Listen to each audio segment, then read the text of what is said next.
महेश्वरः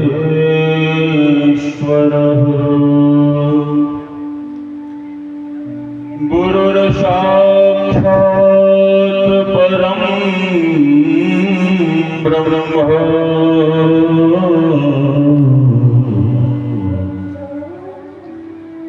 तस्मै श्री गुरवे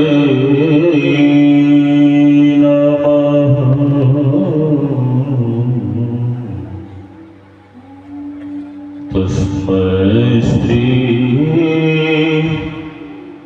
गुरवे नमः। धन्य धन्य सद्गुरु सुखदा महिमा कही न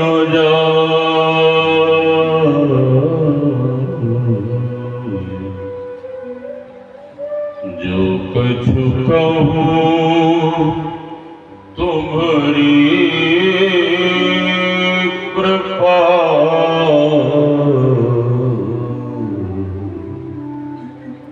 मोते कछु लोभ साय मेरा मुझ में कुछ नहीं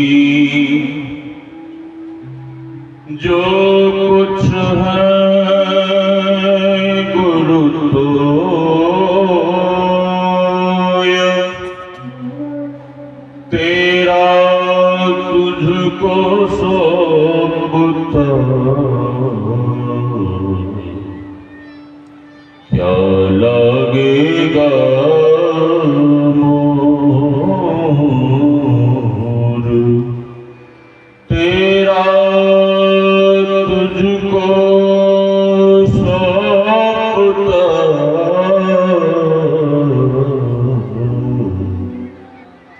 क्या लगेगा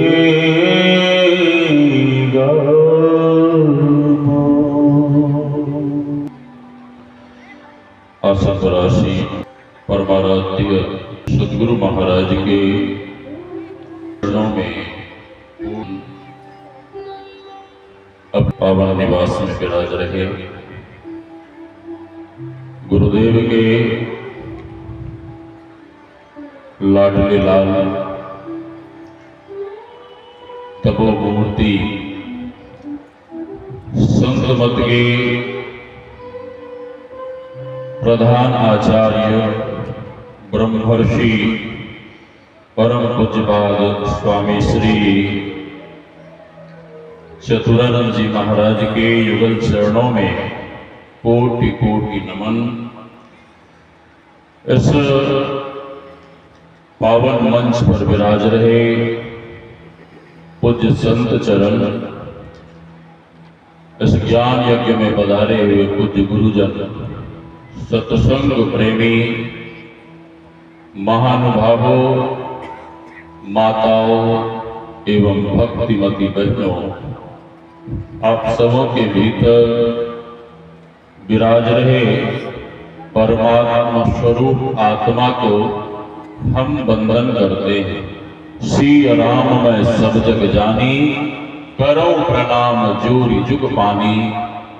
यही भाव लिए हम आप सत्संग ज्ञान रूपी गंगा में अवगाहन कर अपने तन मन और अंतःकरण को शुद्ध तथा पवित्र बनावें। महर्षि व्यास कहने की कृपा की है, भाग्योदयेन बहुजन्म समर्जितेन सत्संगमं च लभते पुरुषो यदा वै अज्ञान हेतु कृत मोह मदान्धकार नाशम विधाय ही ततोदयते विवेकः। बाबा तुलसी कहते हैं बिनु सत्संग विवेक न होई। दूसरे जगह कहते हैं यह सर आवत अति कठिनाई, राम कृपा बिनु आव न जाई। परमात्मा की कृपा के बिना यह अवसर हम आपको नहीं मिलता, और हम आप वहां बैठे हैं। भगवान स्वयं कहते हैं, नाहम वशामि वैकुंठे योगिनाम हृदयेन च मद भक्ता यत्र गायन्ति तत्प्रतिष्ठामि नारद। भगवान स्वयं कहते हैं कि हे नारद जी, जहां भगवान कहते हैं कि ना तो मैं योगियों के हृदय में, ना ही बैकुंठ में, ना ही क्षीर सागर में, तो नारद जी ने पूछा फिर आप कहां विराजते हैं? तो भगवान अपने मुखारविंद से कहते हैं कि हे नारद जी, दुनिया के भक्त लोग, साधु संत लोग जहां मेरे यशगान करते हैं, गुणगान करते हैं, भजन करते हैं, कीर्तन करते हैं, सत्संग करते हैं, भगवान कहते हैं कि वहीं मैं विराजता हूं। सत्संग की बहुत महिमा है। नारद जी महाराज ने पूछा सनकादिक ऋषियों से, इस सत्संग को सुनकर कैसे कैसे पापी करते हैं। सनकादिक ऋषियों ने मुस्कुराते हुए कहा कि नारद जी, ब्रह्मा बाबा के मानस पुत्र हो, इतने बड़े ज्ञानी होकर भी ये छोटी मोटी बातें पूछते हो। सनकादिक ऋषियों ने कहा, ये मानवाः पापकृतस्तु सर्वदा सदा दुराचार रताः विमार्गाः क्रोधाग्निदग्धाः कुटिलाः स्वकामिनः सप्ताह यज्ञेन कलौ पुलंकिते। सनकादिक ऋषियों ने कहा कि नारद जी, जिन्होंने जीवन में पाप के अतिरिक्त और कुछ भी नहीं किए हों, ऐसा परम पापी भी खूब मन लगाकर एक सप्ताह तक सत्संग सुन ले, तो सत्संग की ऐसी महिमा है कि सत्संग के प्रभाव से ऐसा परम पापी भी पावन हो जाएगा, पवित्र हो जाएगा। ये सत्संग की महिमा है। नारद जी ने पूछा, महाराज क्या आप ऐसे ही प्रवचन दे रहे हैं, कैसा कभी हुआ भी है? तब सनकादिक ऋषियों ने एक पुरातन इतिहास सुनाया, गोकर्ण, आत्मदेव और द्वंद्वकारी की कथा सुनाई। तो सत्संग की बहुत महिमा, इसीलिए हमारे गुरुदेव कहते हैं, नित प्रति सत्संग कर ले प्यारा, तेरा कार सरे सारा। हमारे गुरुदेव कहते हैं, if you people doing satsang regularly then all your work will be accomplished. हम आपको जो यह शरीर मिला है, किस लिए मिला है? यही मानव का जो सबसे सर्वोत्तम कार्य है, ध्यान, भजन, सत्संग। भगवान श्री राम कहते हैं, we have got this human body with great luck. God has given this human body by grace. उनकी कृपा से, और किस लिए? उनकी कृपा से किस लिए यह शरीर मिला है? क्या यह मानव शरीर एंजॉय करने के लिए मिला है? नहीं, बिल्कुल नहीं। यह मानव शरीर स्पिरिचुअल प्रैक्टिस के लिए मिला है, ध्यान भजन के लिए मिला है, सत्संग के लिए मिला है। तो हमारे गुरुदेव कहते हैं, नित प्रति सत्संग। और संत महापुरुषों ने कहने की कृपा की है, सत्संग लागी रहो रे भाई, तेरी बिगड़ी बात बनी जाए। जो अपने आप को सत्संग से जोड़ कर रखते हैं, उसके बिगड़े हुए कार्य भी बन जाते हैं। एक प्रोफेसर शिव नारायण प्रसाद रानीगंज से पश्चिम परसाहा के गांव, अपनी छोटी छोटी दो बिटिया के साथ गुरुदेव के दर्शन करने कुंपा घाट गए। सभी लोग प्रणाम कर सत्संग में बैठ गए। उनकी बड़ी बेटी कहती है कि मम्मी, सत्संग ऐसे नहीं सुनना चाहिए। फिर उसकी बड़ी बेटिया कहती है कि सत्संग गंगा स्नान कर, पवित्र होकर तब सुनना चाहिए। तो उसकी माँ कहती है गरीब पगली, गंगा स्नान से तो केवल शरीर पवित्र होता है, लेकिन सत्संग श्रवण करने से तो तन मन अंतःकरण सब कुछ शुद्ध होता है। सदगुरु महाराज की जय। बच्ची, दोनों बच्चियों का मन सत्संग में नहीं लगा। मैं बिल्कुल शॉर्ट में सुना रहा हूं। दोनों बच्चियों का मन सत्संग में नहीं लगा। गंगा जी की तरफ खेलने गई। इसी गंगा जी में प्रविष्ट होकर जल क्रीड़ा करने लगी और जल क्रीड़ा करती हुई बड़ी बच्ची गंगा जी में डूबने लगी। छोटी बच्ची बचाने का प्रयास करती है लेकिन असफल रही। छोटी बहन दौड़ कर गई, मम्मी मम्मी दीदी डूब गई, पापा पापा दीदी डूब गई। उसकी माँ कहती है कि चलिए चलिए देखिए क्या कह रही, मेरी बड़ी बेटी डूब गई।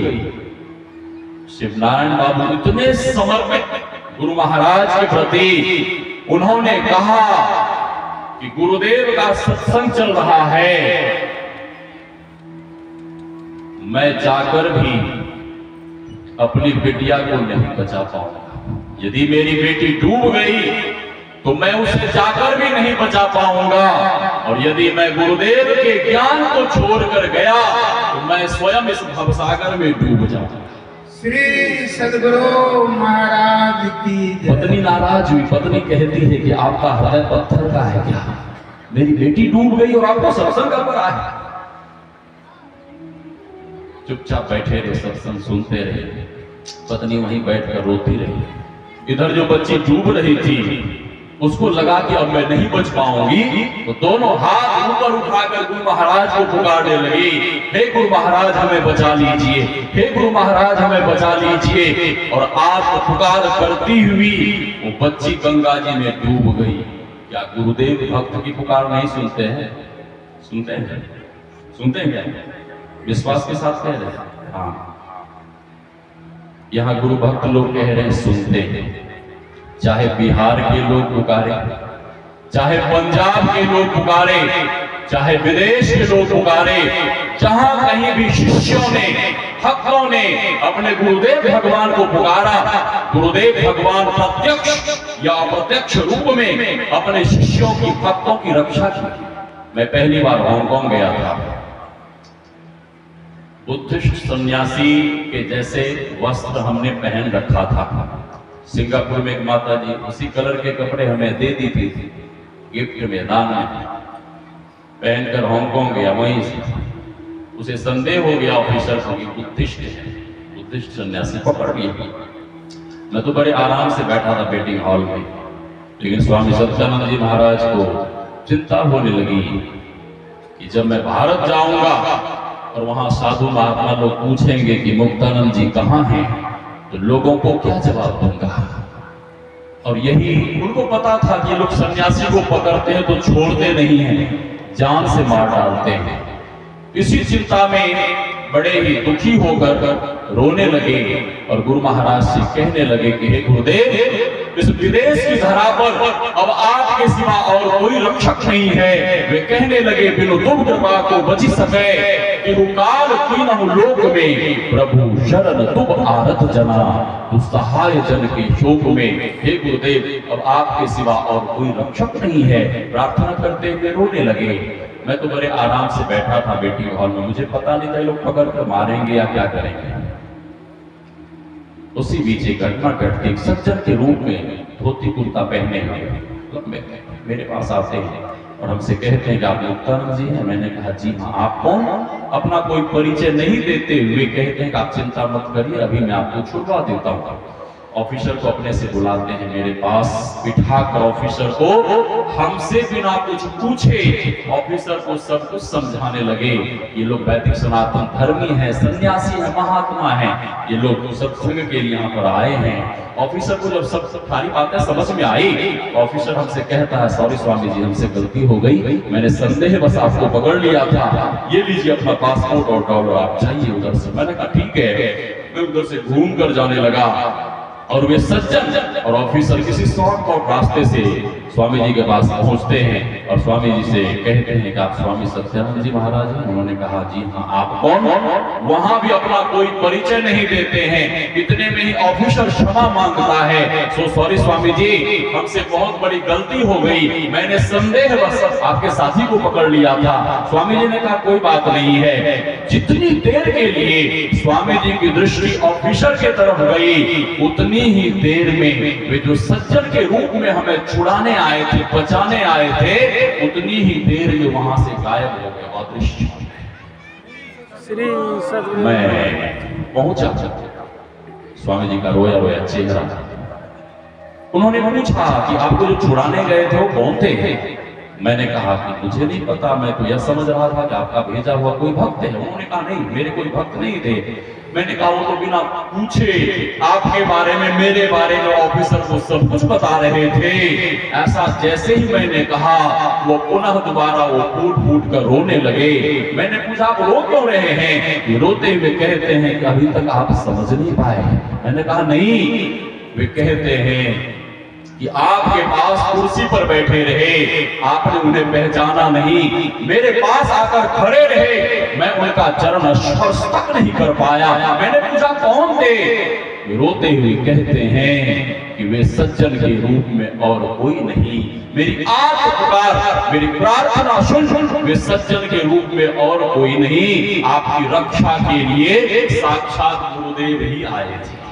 श्री सद्गुरु। उन्होंने कहा इस धरा को नमन करिए। मैंने प्रणाम किया, उन्होंने भी प्रणाम। फिर जहाँ शहर में कार्यक्रम था, हम लोग उधर चले गए, तो मैं कह रहा था चाहे कहीं भी भक्त लोग पुकारे, वो बच्ची आज पुकार करती हुई, हे गुरु महाराज हमें बचा लीजिए, हे गुरु महाराज हमें बचा लीजिए। आज पुकार करती हुई बच्ची तो गंगा जी में डूब गई, लेकिन उसकी आज पुकार को सुनकर एक वृद्ध, हाथ में लाठी है, चरण में चरण पादुका है, धोती श्वेत बाल, गंगा जी के किनारे टहल रहे हैं। एक नवयुवक खड़ा था।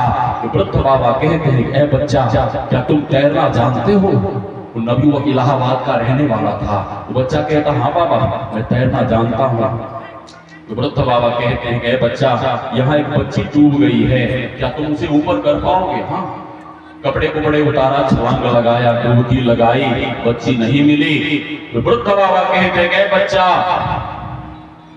ये देख मेरी लाठी, जहां मैं इशारा कर रहा हूं और वहां तुम डुबकी लगाओगे तो बच्ची जरूर मिलेगी। और उस वृद्ध बाबा के लाठी के इशारे पर जैसे ही उस नवयुवक ने डुबकी लगाई, तो बच्ची का शरीर तो रेत मिट्टी से ढक गया था, बाल गंगा जी में तैर रहा था। वो एक नंबर का तैराक था। बच्ची के बाल को पकड़ता है और खींच कर उठाकर बच्ची को कांधे पर रखता है और ले जाकर किनारे रख देता है। इतनी देर में हल्ला गुल्ला हुआ, बच्ची डूब गई, सभी लोग दौड़े भागे गए। देखते हैं बच्ची किनारे में, लोगों ने पूछा इस प्रोफेसर साहब आपको कह रहे थे कि मेरी बेटियां डूब गई, आपकी बेटियां तो किनारे में पड़ी हुई है। प्रोफेसर साहब रोते हुए कहते हैं, बड़े विश्वास के साथ कहते हैं कि छोटी बिटिया के कथनानुसार मेरी बड़ी बेटी डूब गई होगी, लेकिन मैं गुरुदेव का सत्संग सुन रहा था। सूचना मिलने पर भी मैं अपनी बिटिया को देखने नहीं गया और मुझे ऐसा लगता है कि मेरे समर्पण भाव को देखकर एक रूप से गुरुदेव सत्संग सुना रहे थे और मुझे तो ऐसा लगता है कि एक रूप से गुरुदेव सत्संग सुना रहे थे और दूसरे रूप से मेरी डूबी हुई बिटिया को गंगा जी से बाहर निकालने के लिए गुरुदेव गंगा जी पहुंच गए। श्री सद्गुरु महाराज की। बच्चे के शरीर में चेतना नहीं, रोते बिलखते गुरुनिवास गए। पूज्यपाद महर्षि संतसेवी जी महाराज पूछते हैं क्या हुआ? उन लोगों ने कहा बच्ची के शरीर में चेतना नहीं है। पूज्यपाद ने कहा कि जाइए मायागंज हॉस्पिटल में उपचार कराइए। मैं गुरुदेव से प्रार्थना करता हूँ कि आपकी बच्ची के शरीर में जल्द ही चेतना आ जाए। लेकिन डॉक्टर ने जवाब दे दिया कि बच्ची का शरीर पीला पड़ गया, ठीक नहीं हो सकती। प्रोफेसर साहब कहते हैं कि जीवन और मृत्यु तो परमात्मा के हाथ में है, आप उपचार तो करिए। उपचार किया, थोड़ी सी औषधि दी और थोड़े से उपचार के बाद गुरु महाराज की ऐसी कृपा भई, उस निष्प्राण जैसी बच्ची के शरीर में प्राण आ गया और वह बच्ची जीवित होकर उठकर बैठ गई। श्री सदगुरु।